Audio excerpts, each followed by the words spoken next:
এই হচ্ছে সেই বড় মন্দিরটা, এর ভেতরে এবার আমরা সবাই প্রবেশ করব। এই হচ্ছে বৌদি, ভাইজি, বর্দা, আমি, মা বাবা পিছনে আসছে। এইটার মধ্যে যেতে গেলে যে কতটা বড়, মানে হাঁটতে হাঁটতে মানুষের পা ব্যথা হয়ে যাবে, তবু এটা দেখা শেষ হবে না, এতটাই বড়। এইখান থেকে যখন পুরোপুরি নিচেটা দেখা যায় তখন একটা আলাদাই অভিজ্ঞতা নিয়ে মানুষ এখান থেকে বের হয়। এই হচ্ছে সেই বড় মন্দির, এখান থেকে এই একটা সাইড দেখতে পাওয়া যাচ্ছে। এইবার যাবো প্রপার মাঝখানটাতে। সুন্দর অভিজ্ঞতা, এর আগেও আমার এখানে ওঠার অভিজ্ঞতা আছে, আরও একবার যাচ্ছি, আশা করছি ভালোই লাগবে।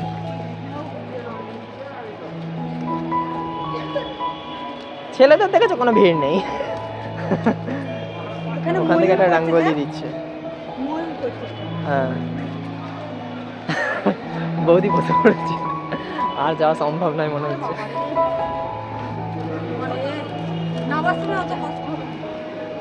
রোজ এখানে কত যে ভক্তরা আসে এটা দেখার জন্যে।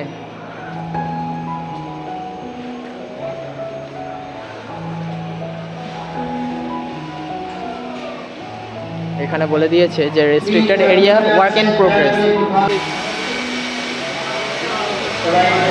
এই হচ্ছে সেই বিশাল বড় এরিয়া যার মধ্যে যাওয়া নিষেধ।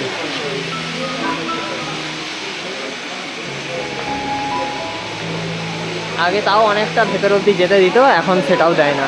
আর এই দিকটাতে হচ্ছে নৃসিংহদেবের মন্দিরটা, এখানটাতে চালু হয়নি, তবে চালু হয়ে যাবে। এই যে গোল্ডেন গোল্ডেন জিনিসগুলো, আর এই সামনেটাতে আছে নৃসিংহদেবের মন্দির। আমি একবার এসেছিলাম, ভালো থেকে দাঁড়িয়ে প্রার্থনা করছেন, স্তব স্তুতি করছেন ভগবান নৃসিংহদেবকে সন্তুষ্ট করার জন্য। শ্রীমদ ভাগবত অনুসারে এই সমস্ত এখানে বর্ণনা করা হবে। আর দেয়ালে যে মার্বেল দেখছেন, সাদা মার্বেল, এটা বিদেশ থেকে আসছে ভিয়েতনাম, গ্রিন মার্বেল আসছে Brazil, red marble Italy, granite Spain. এই সেই সুন্দর দৃশ্য, ভেতরে কাজ চলছে, গোল্ডেন গোল্ডেন কালারের ওপর সব কাজ চলছে। তৈরি হয়ে গেলে অসম্ভব সুন্দর লাগবে দেখতে। এখন সেভাবে দেখা না গেলেও তবে পরবর্তীতে দেখতে পাওয়া যাবে। মা এখন ছবি তুলছে। নতুন করে কোনো ভগবান প্রতিষ্ঠা হবে না, পুরনো মন্দির থেকেই ঠাকুরজি এখানে শিফট হয়ে যাবেন। চেষ্টা চলছে 2027 সালের শেষের দিকে ওপেনিং হবে। এখানে দেখুন first floor, second floor, third floor পর্যন্ত খুব সুন্দর এক্সিবিশন তৈরি হবে। পরে আপনারা তার রক্ষা করছে। এটা শুভেন্দু আমার নাম বলেছিল, কি নাম আছে এইটার একটা, ওইদিকের ওইটার একটা। এবার যারা ছবি তুলতে ইচ্ছুক তারা এখানটাতে ছবি তুলে নেবে। ভেতরটাতে কাজ হচ্ছে।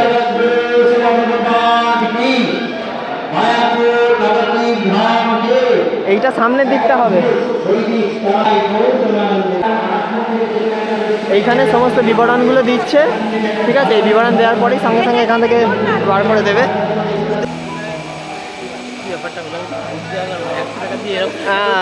একবার এসে আমাদের মানে পস্তাতে হয়েছে, ওই জন্য পরের বার থেকে কাটি না।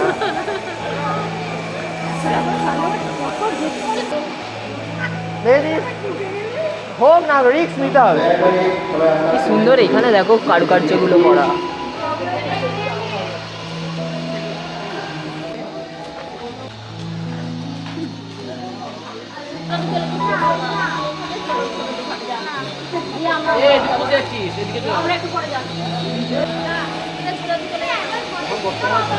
মোটামুটি দেখা হয়ে গেছে। এরপরে এইটা দারুণ দেখার, এই জিনিসটা দারুণ দেখা। মানে এখানে নৃসিংহদেবের সব দেখেছে, এগুলো সব চিকচিকি দিয়ে করা আছে, যাতে গোল্ডেন যে রঙগুলো আছে সেগুলো উঠে না যায়, এত সুন্দর। আর ওপরটাতে হচ্ছে পৃথিবী কীভাবে সৃষ্টি হয়েছে, সেই সৃষ্টিটা দেখাবে হচ্ছে ওপরের মধ্যে কতগুলো যে ফ্লোর আছে। এখন সময় হয়েছে, এই যে চন্দ্রোদয় মন্দির আছে, এই চন্দ্রোদয় মন্দিরের ঠিক পাশেই এই সেই ফাউন্টেন, যেখানে মহাপ্রভুকে নৌকায় করে নৌকা যাত্রা করিয়ে খুব সুন্দরভাবে ভ্রমণ করাতে বের হয়, তবে সেটা বিশেষ অকেশনে। আর রয়েছে এখানটাতে বসে থেকে সুন্দর সুন্দর ছবি ফটোগ্রাফি করার জন্যে সুন্দর জায়গা। এই জায়গাটাতে আমি যতবার আসি বেশ ছবি তুলি, কারণ এই জায়গাটা ছবি তোলার জন্য একটা আদর্শ জায়গা বলে আমার মনে হয়। তো এখন আমার পরিবারের সবাইকে আমি পাঠিয়েছি চন্দ্রোদয় মন্দিরটাতে, কারণ ওরা দেখেনি। প্রথমে বলছিল যে আসবো না, কিন্তু জোর করে পাঠাতেই হলো, কারণ এত দূর আসলো, হেঁটে আসলো, আরও বিশেষ করে, তো না আসলে কি হয় নাকি। ওই জন্যে আমি বললাম যে যা, ব্যাগ ট্যাগ জুতো যা আছে সব আমি পাহারা দিচ্ছি, তোরা যা দেখে আয়। কেননা শুধু কিন্তু এখানে বেকার টাকা নষ্ট করে মোবাইল রেখে জুতো রেখে কোনো লাভ হবে না। তাই আমি বললাম যে রেখে দে, আমি দেখছি, তোরা ঘুরে আয়, তারপরে তোরা ব্যাগটা ধরবি, আমি গিয়ে একবার দেখে আসবো। কৃষ্ণের জায়গা না বলতে নেই, কত সুন্দর লাগছে। এদিকটাতে আবার আন্ডার কনস্ট্রাকশনের কাজ চলছে, বেশ সুন্দর লাগছে, কাজ হচ্ছে।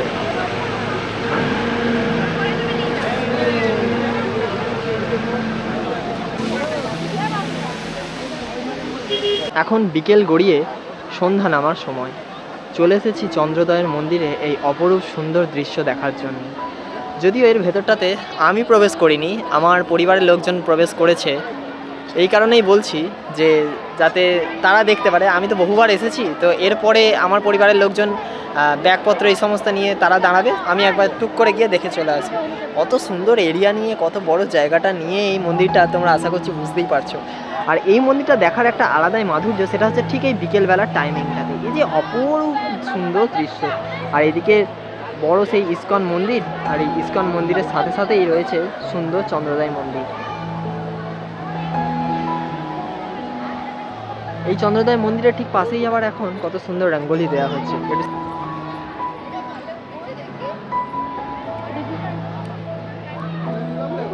আউটস্ট্যান্ডিং একটা রঙ্গোলি দিচ্ছে। এই সেই বড় ইস্কন মন্দির, তারপরেই দেখলাম আমরা এই চন্দ্রোদয় মন্দির। এই মন্দির দেখার পর অখণ্ড হরিনাম সংকীর্তনের ঘর পেরিয়ে এই যে মেন গেট, 1 নম্বর গেট, এই গেট পেরিয়ে এইবার আমরা যাচ্ছি আমাদের নিজ গন্তব্যে, অর্থাৎ আমাদের নিজেদের ঘরে। সেখান থেকে অল্প রেস্ট নিয়ে পোশাক আশাক যদি কেউ পারি তো বদলে নেব, তারপরে সেখান থেকে চলে আসবো আমরা সন্ধ্যা আরতি দেখার জন্য। মায়াপুরে আমরা যে এটা থাকছি, একদিনের জন্য থাকছি, এর একটাই উদ্দেশ্য, সেটা হচ্ছে এই সন্ধ্যাবেলায় সন্ধ্যা আরতিটা দেখবো। আর এই সন্ধ্যা আরতিটা দেখার পরেই হচ্ছে আমরা নৌকা ধরে বা লঞ্চ ধরে ওপারে যেতে পারবো না, কারণ ওটা যেতে গেলে অনেকটা জার্নি হয়ে যায় এবং অনেকটা সময় সাপেক্ষ। তাই আমরা ডিসাইড করলাম যে ঠাকুরের এই সুন্দর সন্ধ্যা আরতিটা দেখার পরে একদিন স্টে করে পরের দিন আমরা বেরিয়ে যাব এখান থেকে। যাই হোক, তোর কেমন লাগছে বল এবার? খুব ভালো লাগছে এখানে। এখানে যে চন্দ্রোদয় মন্দিরটা দেখলি কিরকম লাগলো? খুব ভালো লেগেছে। ভালো লেগেছে? ওরা যেতে পারিনি কিন্তু নিচেটাও খুব ভালো। বাহ বাহ, বেশ বেশ, এইরকম ভালো লাগলেই ভালো।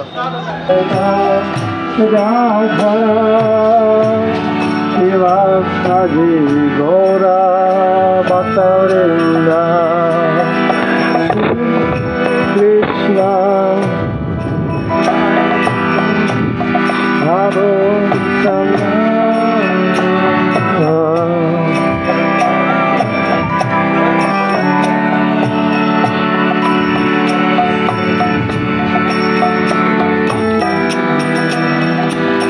জয় শ্রী কৃষ্ণ চৈতন্য প্রভু নিত্যানন্দ।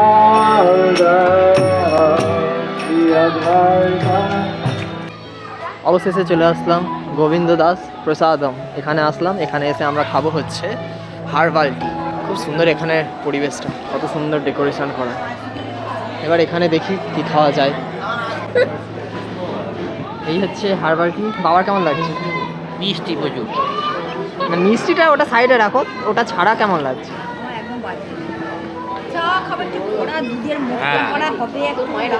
না, ওই জিনিস এখানে পাবে না, এটা নিষিদ্ধ এখানে। এই তো ওইটা ছাড়া যাবেন, তোমার ভালো লাগছে না, ওটা নেশা। না না, ঠান্ডা খুব গরম নেই, খেতে পারবি। দেখ এটা গরম গরম নেই, খেয়ে নিতে পারবি।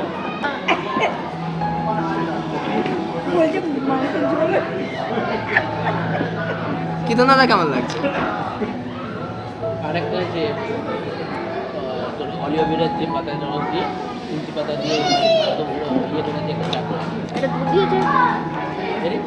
এটাতে কি আমুল দুধ সামনে সরস্বতী পুজো আসছে, তাই সরস্বতী পুজোর থিম বেসেসে একটা খুব সুন্দর দেখো বীণা বানিয়েছে পদ্ম ফুলের ওপরে। মা সরস্বতীর যে সুন্দর বীণা হয় হাতে, সেই বীণাটা কত সুন্দরভাবে সাজিয়ে রেখেছে। তো চলো এইটা দেখে আমরা মেন হচ্ছে ঠাকুর দর্শন করলাম। ঠাকুর দর্শন করে নেওয়ার পর এখন যে মেন ঠাকুরের পঞ্চতত্ত্ব সাথে ভগবান শ্রীকৃষ্ণের বিগ্রহ অষ্টসখীকে নিয়ে সেটা দেখে নেওয়ার পর এবার আমরা যাব হচ্ছে বাইরে অল্প কিছু প্রসাদ গ্রহণের জন্যে। তো যাওয়া যাক এখন বাইরে। বাইরে বেরোনোর আগে এই মন্দিরের ভেতরেই যেই দোকানগুলো আছে সেইগুলোকেই একটু দেখে নেওয়া হচ্ছে, কারণ টিমে মেয়ে আছে আর মেয়ে থাকা মানেই একটু মার্কেটিং পছন্দ করে। তো মা আর বৌদি আছে, তারা একটু দেখে নিচ্ছে যে এখানে কী কী জিনিস পাওয়া যাচ্ছে বা কী কী জিনিস পাওয়া যায়।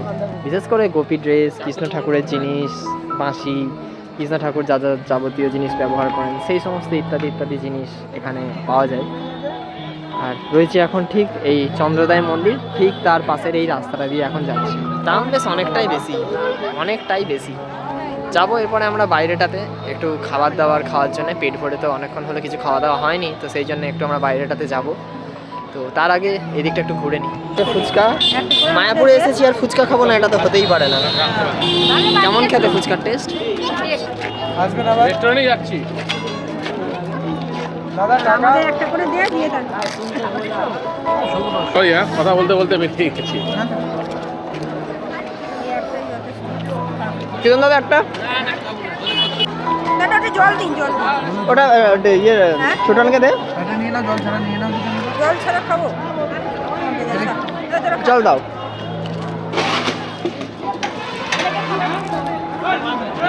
তুই খা। বড় পাড়া তুমি নিয়ে নাও। আমরা অর্ডার দিয়েছি রুমাল রুটি সাথে চিলি চিকেন আর একটা তরকা, আর নর্মাল রুটিও আছে। কাঁচা পেঁয়াজ দিলে কি ইয়ে হবে, পয়সা নেবে? না না, গিলাস লাগলে গিলাসে দেবো, আর কি দেবো? কাঁচা পেঁয়াজ দাও। রাত্রেবেলা ডিনার করে নেওয়ার পর এখন সময় হয়েছে আমাদের নিজেদের হোটেলে ফিরে যাওয়ার পালা।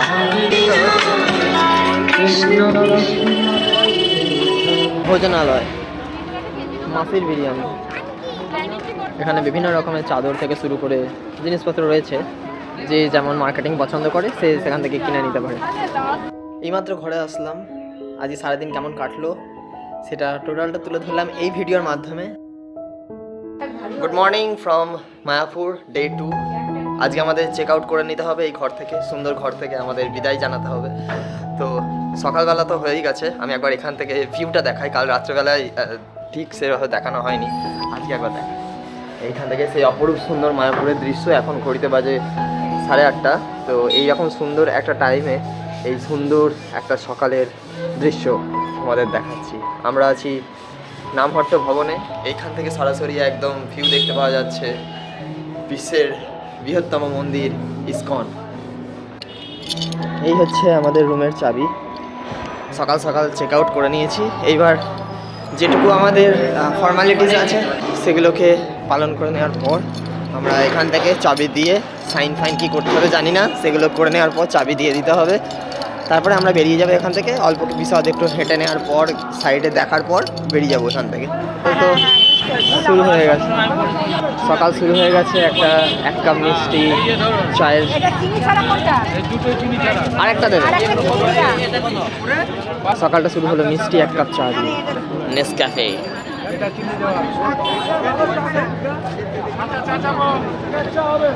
বাহ, মুডটা ফ্রেশ হয়ে গেল। না, আমার বিস্কুট আছে, ওই ফাউন্টেনটা চালিয়ে দিয়েছে। তো বন্ধুরা, এই মুহূর্তে এখন আছি মায়াপুরের ঠিক ইসকন মন্দিরের ঠিক তার পাশের জায়গাটাতে।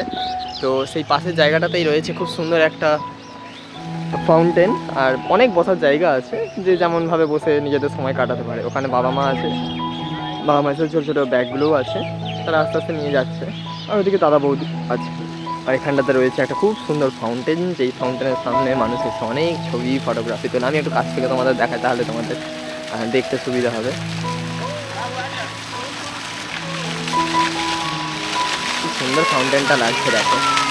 এটা রাত্রেবেলার দিকে তো লাইট জ্বলে, তখন জিনিসটা দেখতে আরও বেশি ভালো লাগে। খুব সুন্দর লাগছে।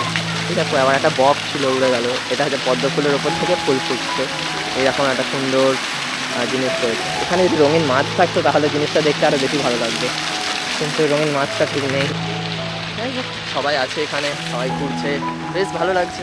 শীতকাল তো, শীতকালে সবাই বাড়ির বাইরে একটু ঘুরতে পছন্দ করে, তো সেই রকম একটা সকালবেলার দিকে সুন্দর মুহূর্তে সবাই মায়াপুরের এই ফাউন্টেন বা বাগানগুলোতে এসে বসতে পারো।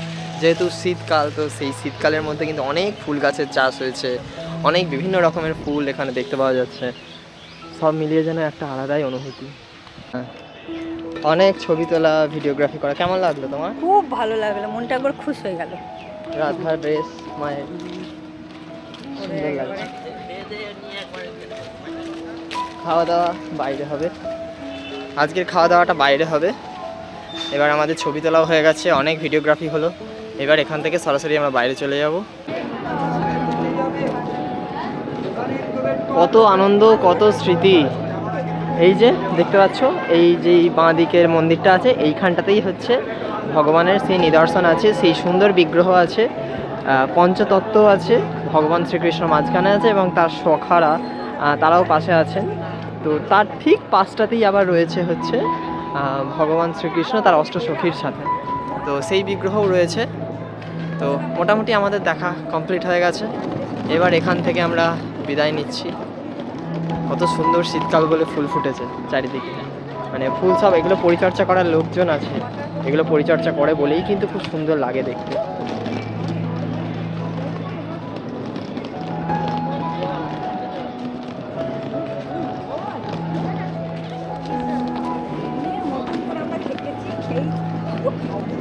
চারিদিকে শুধু ফুল আর ফুল, শীতকাল মানেই হচ্ছে ফুল। এদিকে হচ্ছে সাদা ডালিয়া আর গাঁদা ফুল, ঠিক আছে। আর বড় মন্দিরটা খোলা হবে 12টা থেকে, ওটার জন্য এখনও যথেষ্ট সময় আছে, তাই এটাতে আওয়াজটা হচ্ছে, এটা ধরো তো মা।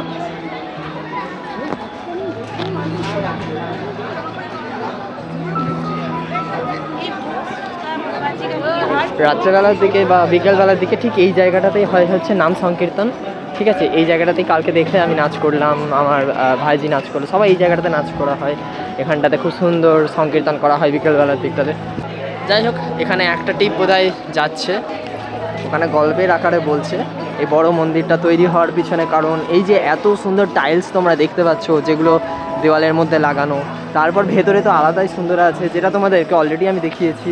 তো সেই সমস্ত জিনিস কোথা থেকে, কোন দেশ থেকে কিভাবে আনা হয়েছে, কীভাবে ট্রান্সপোর্ট, কোন দেশের কোনটা বিখ্যাত, সেই জাতীয় জিনিস কিন্তু এই মন্দিরটা ঘোরানোর সময় সামনে একজন প্রভু আছে, তিনি বলছেন, ঠিক আছে।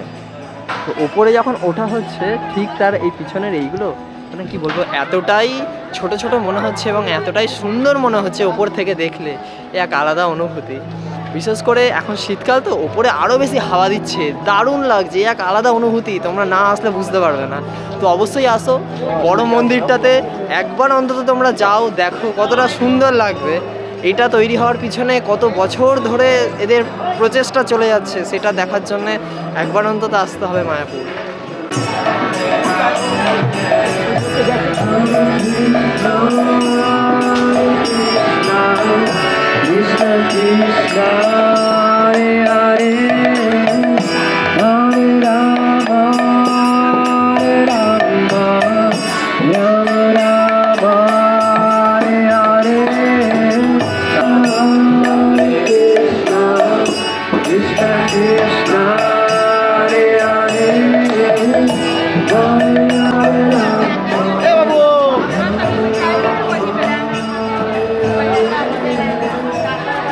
ওই যে মানুষজন সব উপরে উঠছে, কত ছোট ছোট মনে হচ্ছে। তৈরি হয়ে যাওয়ার পরে একটা আলাদাই জগৎ তৈরি হবে বস। এটা মোটামুটি বলছে তো 2027 সালে মোটামুটি কমপ্লিট হয়ে যাবে। তো তৈরি হয়ে যাওয়ার পর এক আলাদা এক্সপিরিয়েন্স হবে গাইস, তখন তো আসবোই পুরোটা তৈরি হয়ে যাওয়ার পর। এখন এই বছরই কতবার আসা হবে সেটা আমি নিজেও জানি না। বছরের শুরুতেই সমস্ত ঠাকুরের জায়গাগুলো এক্সপ্লোর করছি, ভগবানের কৃপায় যেন বছরটা স্বপ্ন পূরণের বছর হয়। তো আসার সময়ও চাপতে পারবে, যাওয়ার সময় তাড়াতাড়ি। তো এখন আমরা হুলোর ঘাট থেকে যাচ্ছি নবদ্বীপের দিকে, নবদ্বীপ ঘাটের দিকে নৌকায় করে যাব। আসার সময় এসেছিলাম লঞ্চে, এইবারে যাব নৌকায় করে। সব রকমের এক্সপিরিয়েন্স নেওয়া ভালো, ঠিক আছে। দু রকমের, যদি লঞ্চে করে যাওয়া হতো তাহলে ওই দিকের ঘাটটাতে নেমে যেতে হতো, আর যদি নৌকায় করে যাওয়া হয় তাহলে সেক্ষেত্রে এইটাতে বা লঞ্চে যেতে গেলে টিকিট মূল্য হচ্ছে 10 টাকা, আর যদি নৌকায় করে যাওয়া হয় টিকিট মূল্য 5 টাকা। করার নেই, এখন যাবে।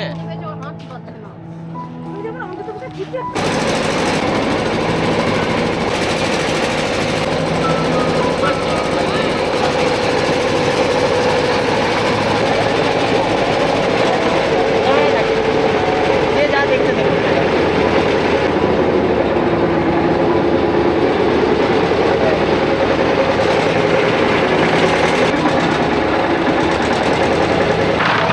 আজকে রবিবার, মানুষের কি পরিমাণে ভিড় দেখো। আমরা তো আজকে পেরিয়ে যাচ্ছি নবদ্বীপ ঘাটে, সবে মাত্র নামলাম। তো আজকে রবিবার বলে কি পরিমাণে যে ভিড়টা হয়েছে। এসেছিলাম আমরা শনিবার, তো সেই শনিবার থেকে রবিবারের মধ্যে ভিড়টা আজকে তুলনামূলক অনেক বেশি। এইবার আমাদের সব টিকিটগুলো দেখে সবাই যাওয়া হবে। কি পরিমাণে ভিড়, বাপরে বাপ। এখানে আমরা টিকিট দেখিয়ে এবার বেরিয়ে যাব।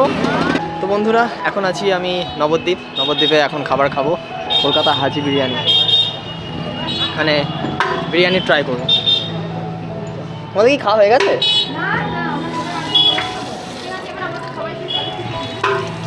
পিস থাকলে দিয়ে, লেগ পিস। आपको लेग पीस दे दे रहे हैं, सभी को सॉलिड दे दे रहे हैं। সবাই তো জিজ্ঞাসা করছে। আমার লেগ পিসই দিতে বলবি। আর আমাদের তিনজনের সলিড। টিকিট কেটে নিলাম। এবার এখান থেকে যেতে হবে আমাদের নবদ্বীপ স্টেশন। অলরেডি চলেই এসেছি। টিকিট কেটে নেওয়ার পর এখন আমরা যাব নবদ্বীপ স্টেশন। কত নম্বর প্ল্যাটফর্মে দেয় সেটাই এখন দেখার। চলো।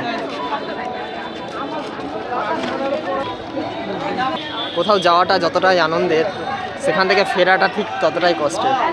ভালো লাগে না আর কি। নবদ্বীপ থেকে ব্যান্ডেল যাওয়ার জন্য ট্রেন কিন্তু স্টেশনে ঢুকে গেছে। এই ট্রেনে এবার আমরা যাব হচ্ছে ব্যান্ডেল।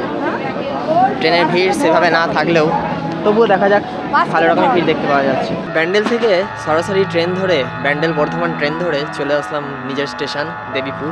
এখান থেকে চলে যাব আমি আমার নিজের বাড়ি। যাই হোক বন্ধুরা, আজকের ভিডিওটা এখানেই শেষ করছি। তোমাদের এই ভিডিওটা কেমন লাগলো? যদি ভালো লেগে থাকে, আজকে সরাসরি এই মায়াপুর থেকে আমার নিজের বাড়ি স্টেশন, মানে নিজের বাড়িতে পৌঁছানোর যে টোটাল ব্লগটা, এক্সপিরিয়েন্সটা কেমন লাগলো, যদি ভালো লেগে থাকে অবশ্যই ভিডিওটাকে লাইক, শেয়ার, কমেন্ট করে পাশে থাকুন। দেখা হচ্ছে পরের ভিডিওয়। আজকের জন্য নমস্কার।